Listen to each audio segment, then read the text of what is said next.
ಹತ್ತಿರ ಒಂದು hit and run case report ಆಗಿರುತ್ತದೆ. ಅದರಲ್ಲಿ ಒಬ್ಬರು ವಕೀಲರು ರವಿ ಮೇಲಿನಕೇರಿ ಅನ್ನೋರು ತಮ್ಮ ಸ್ಕೂಟಿಯಲ್ಲಿ ಹೋಗ್ತಿರುವಾಗ ಹಿಂದೆಯಿಂದ ಬಂದು ಒಂದು ಇನೋವಾ ಗಾಡಿ ಅದನ್ನು ಗಾಡಿಗೆ ಗುದ್ದಿ ಈ ಆಕ್ಸಿಡೆಂಟ್ ನಡೆಸಿರುತ್ತದೆ.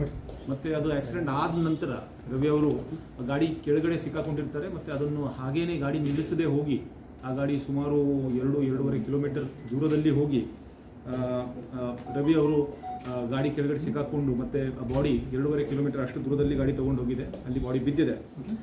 ಅದಾದ ನಂತರ ಆ ಇನೋವಾ ಗಾಡಿ ಅಲ್ಲಿ ನಿಲ್ಲದೆ ಅಲ್ಲಿಂದ ತಪ್ಪಿಸ್ಕೊಂಡು ಹೋಗಿರುತ್ತದೆ. ಈ ಸಂದರ್ಭದಲ್ಲಿ ಒಂದು ಕ್ರಿಮಿನಲ್ ಕೇಸ್ ಸಹ ಆಗಿರುತ್ತದೆ.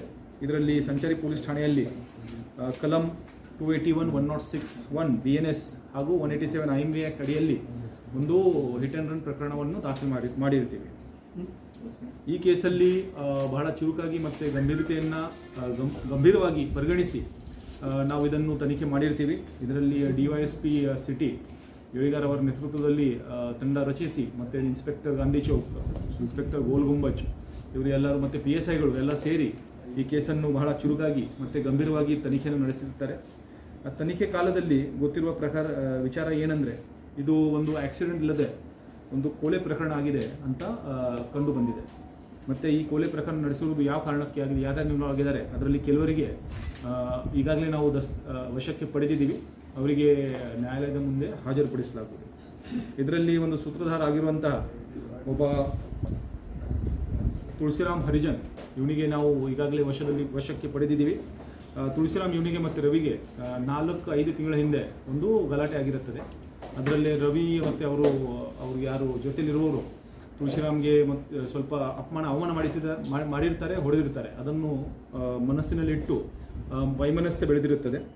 ಮತ್ತು ಆವಾಗ ಈ ಪದೇ ಆವಾಗ 4-5 ತಿಂಗಳಾದ ಘಟನೆ. ಇದಾದ ನಂತರ ಸಹ ಈ ಸಣ್ಣ ಪುಟ್ಟ ವಿಚಾರ ನಡೀತಿರುತ್ತದೆ. ಸುಮಾರು 20 ದಿನಗಳ ಹಿಂದೆ ರವಿ ಮೇಲಿನಕೇರಿ ಮತ್ತು ಅವನ ಸಹೋದರರ ಜೊತೆ ಸೇರಿ ಅಲೆಕ್ಸ್ ಗೊಲ್ಲರ್ ಅನ್ನೋನಿಗೆ ಕಿಡ್ನಾಪ್ ಮಾಡಿರ್ತಾನೆ ಮತ್ತು ಹೆದರಿಕೆ ಹಾಕಿರ್ತಾರೆ, ನಿನ್ನನ್ನು ಮತ್ತೆ ತುಳಸಿರಾಮನ್ನು ಬಿಡುವುದಿಲ್ಲ. ಇದನ್ನು ಸಹ ಅವರು ಮನಸ್ಸಿನಲ್ಲಿ ಇಟ್ಟಿರ್ತಾನೆ. ಇದೆಲ್ಲ ವಿಚಾರ ಆಗಿ ಒಟ್ಟಿಗೆ ಸೇರಿ ಫೈನಲಿ ಇವರು ಒಂದು ಸಂಚು ರೂಪಿಸಿರ್ತಾರೆ, ಒಂದು ಪ್ಲ್ಯಾನ್ ಮಾಡಿರ್ತಾರೆ. ಇದರ ಬಗ್ಗೆ ಇನ್ನು ಹೆಚ್ಚಿನ ತನಿಖೆ ನಾವು ನಡೆಸ್ತಾ ಇದ್ದೀವಿ. ಆ ದಿವಸ ನಡೆದ ಘಟನಾವಳಿ ಏನಂದರೆ ತುಳಸಿರಾಮ್ ಅವನು ಇದನ್ನು ಪ್ಲ್ಯಾನ್ ಮಾಡಿರ್ತಾನೆ. ಮತ್ತು ಅಲ್ಲಿ ಇನೋವಾದಲ್ಲಿ ಬಂದವರು ಅಲೆಕ್ಸ್, ಸದ್ದಾಮ್ ಮತ್ತು ಷಣ್ಮುಖ್ ಈ 3 ಜನ ಬಂದಿರ್ತಾರೆ. ಮತ್ತು 2 ಜನ ವಾಚರ್ ಸಹ ಇದ್ದಾರೆ. ಅದರಲ್ಲಿ ಪ್ರಕಾಶ್ ಅನ್ನುವ ಬೈಕ್ ಮೇಲೆ ವಾಚಿಂಗ್ ಮಾಡ್ತಾ ಇದ್ದಾನೆ. ಒಂದು ಫುಲ್ ಡೇ ಬೆಳಗಿಂದ ಸಂಜೆ ತನಕ ಏನು ಮೂವ್ಮೆಂಟ್ ಏನಿದೆ ವಕೀಲರ ಮೂವ್ಮೆಂಟನ್ನು ನೋಡ್ಕೊಂಡು ಕೂತಿದ್ದಾನೆ. ಮತ್ತು ಅದರ ಜೊತೆಗೆ ಮುರುಗೇಶ್ ಅನ್ನೋನು ಸಹ ಇದರಲ್ಲಿ ವಾಚರ್ ಅಂತ ಕೆಲಸ ಮಾಡಿದ್ದಾನೆ.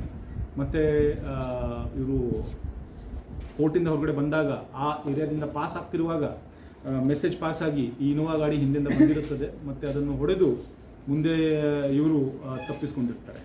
ಈ ರೀತಿ ಆದದ್ದ ಘಟನಾವಳಿ. ಮತ್ತು ಇದರಲ್ಲಿ ಒಟ್ಟು ಇಲ್ಲಿವರೆಗೂ 5 ಜನರಿಗೆ ನಾವು ವಶಕ್ಕೆ ಪಡೆದಿದ್ದೀವಿ. ಅವರಿಗೆ ನ್ಯಾಯಾಂಗ ಅರೆಸ್ಟ್ ಆಗಿದೆ, ದಸ್ತಗಿರಿ ಸಹ ಮಾಡಲಾಗಿದೆ. ಅವರಿಗೆ ನ್ಯಾಯಾಂಗ ಬಂಧನಕ್ಕೆ ನಾವು ನ್ಯಾಯಾಲಯದ ಮುಂದೆ ಈಗ ಹಾಜರುಪಡಿಸ್ತೀವಿ. ಅದರಲ್ಲಿ ಸಂಚು ಯಾವ ರೀತಿ ರೂಪಿಸಲಾಗಿದೆ, ಇನ್ನೂ ಎಷ್ಟು ಜನ ಇದ್ದಾರೆ, ಇನ್ನೂ ಕೆಲವು ಜನ ಅದರಲ್ಲಿ ಭಾಗಿಯಾಗಿದ್ದಾರೆ, ಅವರಿಗೆ ಸಹ ಮುಂದಿನ ದಿನಗಳಲ್ಲಿ ಬಂಧಿಸಲಾಗುವುದು. ಮತ್ತು ಈ ವಿಚಾರದಲ್ಲಿ ಇನೋವಾ ಗಾಡಿಯನ್ನು ಸಹ ನಾವು ಟ್ರೇಸ್ ಮಾಡಿ, ಆ ಗಾಡಿಗೆ ನಂಬರ್ ಪ್ಲೇಟ್ ಯಾವುದೂ ಇರಲಿಲ್ಲ, ಆ ಗಾಡಿಯನ್ನು ಟ್ರೇಸ್ ಮಾಡಿ ಆ ಗಾಡಿ ಸಹ ವಶಕ್ಕೆ ಪಡೆಯಲಾಗಿದೆ. ಮತ್ತು ಬೈಕ್ ಏನು ಯೂಸ್ ಮಾಡಿದ್ದಾರೆ ಆ ಬೈಕನ್ನು ಸಹ ನಾವು ಈಗಾಗಲೇ ವಶಕ್ಕೆ ಪಡೆದಿದ್ದೀವಿ. ಮತ್ತು ಇನ್ನೂ ಕೆಲವು ಸಾಕ್ಷ್ಯಾಧಾರಗಳನ್ನು ಇನ್ನು ಸಂಗ್ರಹಣೆ ಮಾಡುವುದು ಇನ್ನೂ ಬಾಕಿ ಇದೆ.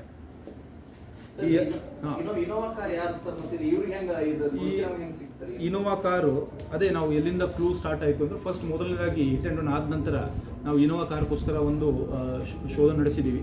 ಆವಾಗ ಇನೋವಾ ಅಲ್ಲಿ ನಿಡುಗುಂದಿಯಲ್ಲಿ ಇರುವಂಥ ಒಬ್ಬರು ಆನಂದ್ ಅತಾಲಟ್ಟಿ ಇವರಿಗೆ ಸೇರಿದ್ದ ಕಾರ್ ಅದು, ಇವರ ಓನರ್ಶಿಪ್ದು ಕಾರ್.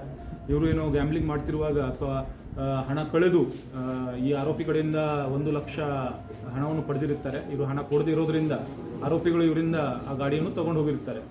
ಅವರೇ ಬಂದು ನಮಗೆ ಎಲ್ಲ ಇದು ವಿಚಾರ ಹೇಳಿದ ನಂತರ ಯಾರ್ಯಾರು ಆರೋಪಿ ಇದ್ದಾರೆ ಎಲ್ಲ ಪೂರ್ತಿ ಲಿಂಕ್ ಎಸ್ಟಾಬ್ಲಿಷ್ ಆಗಿರುತ್ತದೆ. ಮತ್ತು ಇವರು ಎಲ್ಲ ಆರೋಪಿಗಳು ಅವ್ರ ಮೇಲೆ ಯಾವುದೋ ಒಂದು ಕೇಸ್ ಇದೆ. ತುಳಸಿರಾಮ್ ಮೇಲೆ ಕೋಲೆ ಪ್ರಕರಣ ಸೇರಿದಂತೆ 5 ಬೇರೆ ಬೇರೆ ಪ್ರಕರಣಗಳು ಇದ್ದಾವೆ. ಪ್ರಕಾಶ್ ಮೇಲೆ ಸಹ APMC ಠಾಣೆಯಲ್ಲಿ ಒಂದು ಮರ್ಡರ್ ಕೇಸ್ ದಾಖಲಾಗಿದೆ.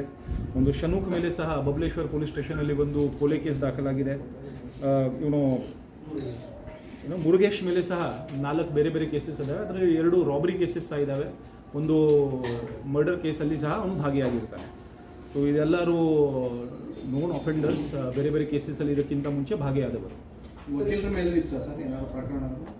ವಕೀಲರ ಮೇಲೆ ಸಹ ಪ್ರಕರಣಗಳು ಇದ್ದಾವೆ.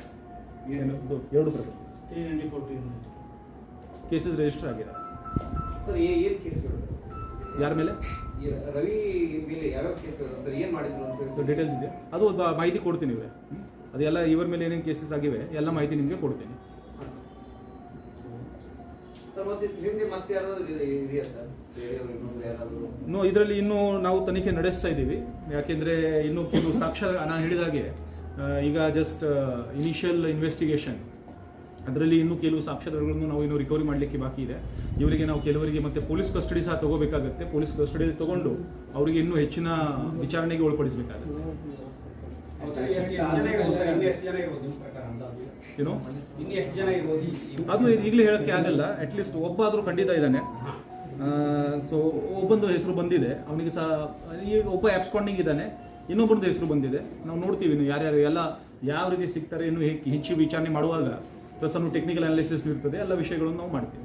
ಈಗ ಆಕ್ಸಿಡೆಂಟ್ ಆದ ದಿನ ಇನೋವಾ ಕಾರನ್ನು ಯಾವ ರೂಟಲ್ಲಿ ಅವರು ಜುಮ್ನಾಳ್ ಕ್ರಾಸ್ ಹತ್ತಿರ ತನಕ ಹೋಗಿದ್ದಾರೆ. ಅದಾದ ನಂತರ ಅಲ್ಲಿಂದ ಮುಂದೆ ತಪ್ಪಿಸ್ಕೊಂಡಿರ್ತಾರೆ. ಅಂದರೆ ಒಬ್ಬ ಕೆಳಗಡೆ ಇರ್ತಾನೆ, ಇನ್ನೊಬ್ಬರು ಮತ್ತು ಬೇರೆ ಬೇರೆ ದಿಶೆಯಲ್ಲಿ ಹೋಗಿರ್ತಾರೆ. ಆ ರೀತಿಯಾಗಿದೆ. ಸಿಟಿಯಲ್ಲಿ ಬಹಳಷ್ಟು ಸಮಯ ಕಾದಿದ್ದಾರೆ ಅವರು. ಕೋರ್ಟ್ ಪ್ರಿಮೈಸಸಲ್ಲಿ ಕಾದು ವೇಟ್ ಮಾಡಿ ಯಾವಾಗ ವಕೀಲರು ಹೊರಗಡೆ ಬರ್ತಾರೆ ಆವಾಗ ಹಿಂದೆಯಿಂದ ಹಿಮ್ಮಲಿಸ್ಕೊಂಡು ಬರ್ತಾರೆ. ಮತ್ತು ಘಟನೆ ಆದ ನಂತರ ಅಲ್ಲಿ ಜಾಸ್ತಿ ಸಮಯ ಉಳಿದಿಲ್ಲ, ಕೆಳಗಡೆ ಇಳಿದು ಬೇರೆ ಡೈರೆಕ್ಷನಲ್ಲಿ ಹೋಗ್ಬಿಡ್ತಾ ಇಲ್ಲ. ಅದು ಎಲ್ಲ ಎಸ್ಟಾಬ್ಲಿಷ್ ಮಾಡಬೇಕು ಇವರೇ. ನಾನು ಈಗಲೇ ಹೇಳಿದ ಹಾಗೆ ಇದರಲ್ಲಿ ಬೇರೆ ಯಾರಿಗೆ ಯಾವ ರೀತಿ ಘಟನೆಗಳಾಗಿದೆ ಅಥವಾ ಸೀಕ್ವೆನ್ಸ್ ಆಫ್ ಇವೆಂಟ್ಸ್ ಅದು ಎಲ್ಲ ನಾವು ಇನ್ನೂ ಹೆಚ್ಚು ಸಾಕ್ಷ್ಯಗಳನ್ನು ಸಂಗ್ರಹಿಸಬೇಕಾಗಿದೆ. ಅದನ್ನು ನಾವು ಮಾಡ್ತೀವಿ. ಅದು ನೋಡ್ತೀವಪ್ಪ, ಅದನ್ನು ಎಕ್ಸಾಕ್ಟಾಗಿ ಏನು ನೋಡಬೇಕಾಗುತ್ತೆ ಹೇಳ್ತಾ ಇದ್ದಾರೆ. ನಾನು ಚೆಕ್ ಮಾಡ್ತೀವಿ ನಾವು.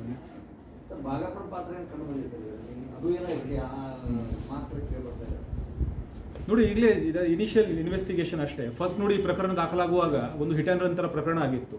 ಸೊ ನಾವು ಮೊದಲನೇ ಚಾಲೆಂಜ್ ಇತ್ತು ಗಾಡಿ ಹುಡ್ಕೋದು. ಆ ಗಾಡಿಯನ್ನು ಬಹಳ ಚುರುಕಾಗಿ ನಾವು ಎಲ್ಲ ಕಂಟಿನ್ಯೂಸ್ ಬೆನ್ನತ್ತಿ ಗಾಡಿ ಹುಡುಕಿದ್ದೀವಿ. ಮತ್ತು ಒಂದೊಂದು ವಿಚಾರ ಗೊತ್ತಾಗ್ತಾ ಇದೆ.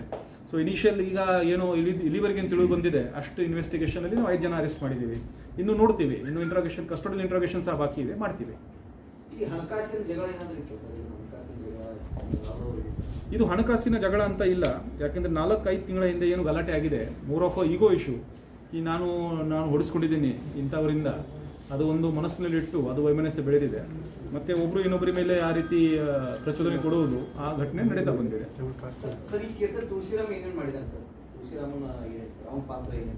ತುಳಸಿರಾಮನ್ನು ನಾವು ಈ ಕೇಸ್ ಬಗ್ಗೆ ಸೂತ್ರಧಾರನ್ನಾಗಿ ನೋಡ್ತೀವಿ. ಅಂದರೆ ಅವನಿಗೆ ಪ್ಲಾನಿಂಗ್, ಕಾನ್ಸ್ಪಿರಸಿ ಮತ್ತು ಇವರು ಎಲ್ಲ ಹುಡುಗರು ಯಾರಿದ್ದಾರೆ ಅವ್ರು ತುಳಸಿರಾಮ್ ಜೊತೆ ಕೆಲಸ ಮಾಡೋರು ಎಲ್ಲ ಘಟನೆ ಆದ ನಂತರ ಅವನಿಗೆ ಇದು ರಿಪೋರ್ಟಿಂಗ್ ಆಗುತ್ತೆ ಯಾವ ರೀತಿ ಘಟನೆ ನಡೆದಿದೆ.